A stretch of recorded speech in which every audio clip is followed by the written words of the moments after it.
Senator Black, Ontario. Thank you, Speaker. My question is for the government representative in the Senate. International trade deals have been signed and promises have been made by this government to many industries across Canada. CETA and CPTPP have been ratified and have already come into force. Our supply-managed sectors have taken hit after hit after hit by this government. Compensation and mitigation packages have been paid to some supply-managed sectors, yet others are still waiting for promises to be fulfilled by this government. Under the CPTPP, the government committed to full and fair compensation for supply-managed farmers. However, chicken farmers and dairy processors are still waiting their mitigation packages as a result of the CPTPP trade deal. Now I hear concerns from dairy processors regarding the coming into force date for CUSMA and the effects that this will have on their industry. My question is this, Senator Gold, will the government get moving on the CPTPP compensation as previously promised, and will they ensure that compensation and mitigation packages are provided in a timely fashion after CUSMA is ratified, while ensuring that the coming into force date does not negatively affect this sector once again? Senator Gold. Thank you very much for your question.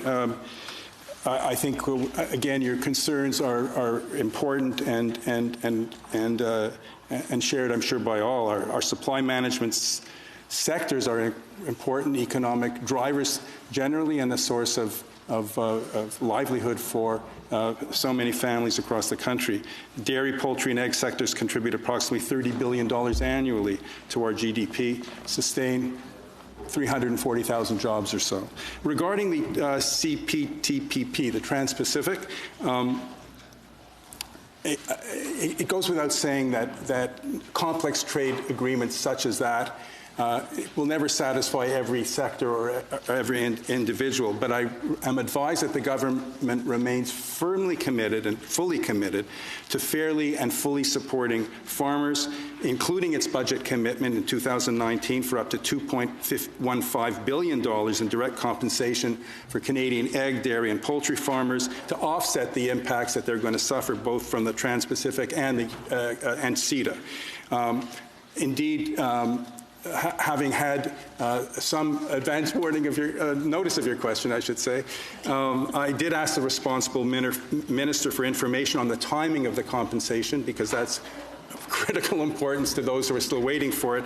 Unfortunately, I have not yet received the information in time to share it with you now. But I would, allow me to cite the President of the Board of Directors of the Dairy Farmers of Canada, who said, with regard to Budget 2019, and I quote, that the federal government recognizes the impact of trade agreements on our sector and is following through on its commitments to support our domestic dairy industry. And so I'm assured that by the government that they remain fully committed to ensure that the Trans-Pacific compensation packages are done in a timely fashion. Your latter part of your question referred, of course, to CUSMA.